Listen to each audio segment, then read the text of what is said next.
Now, these momentum and energy calculations that we'll do, we're going to do problems that look very similar to things we've seen before. And in fact, the things that you're going to be doing can, for the most part, be done using the material that you already know.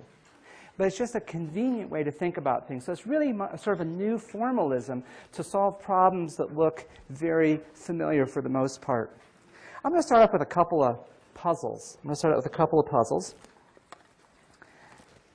And for the first one, I'm going to ask somebody to come down. Actually, I'm going to ask a couple of people to come down and help me out with something.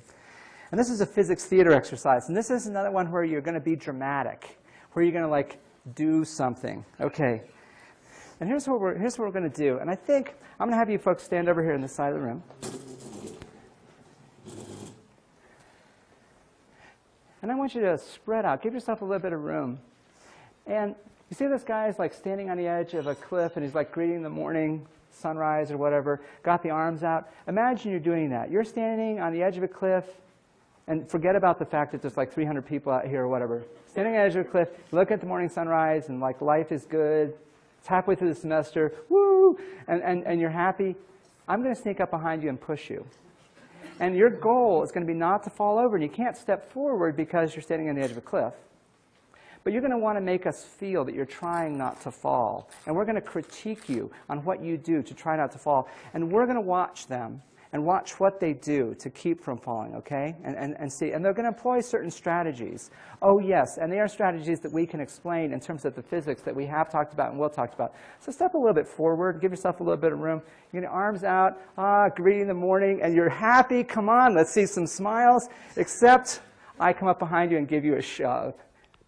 Oh, yeah, and that's a good thing to do. And Amanda, you can't lose it. This is a family class here. We're not having death, it's destruction at this time in the morning. So work it. We've got to have you seriously working. And so she's doing this, the center of mass. Oh, yeah, get the center of mass back over the point of support. Oh, yeah, she's got that going. And now, here we go. And work it. What can you do? Oh, he's starting to do something with his arms. You're doing something with your arms. Oh, yeah. Do it. Oh, yeah, I'm liking that. And this guy is stable. Doggone it. I'll get him off the cliff. And then, oh, yeah. And you're doing the same thing without even thinking. Oh, yes. Man, you are stable. That is good. That is good. I'm sorry. So let's have a hand for the people who helped us out with this. Last week, we were talking about angular momentum.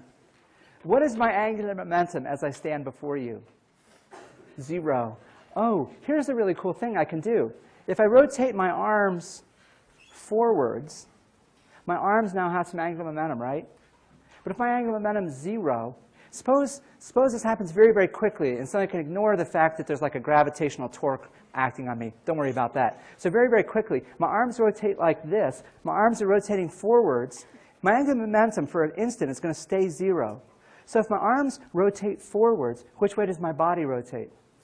Backwards, to keep the angular momentum 0. So in fact, you do that. Someone gives you a shove. You do. Amanda had that done. That was great. You get the center of mass back over the support. Perfect. But another thing you do is this. You windmill your arms. You windmill your arms. And that actually makes you go backwards. It really will make you go backwards because it can make your body rotate that way. And that's a conservation of angular momentum question. I'm going to tell you something embarrassing. I saw people do this, and I'm not a very kinesthetic person. I have to think about these things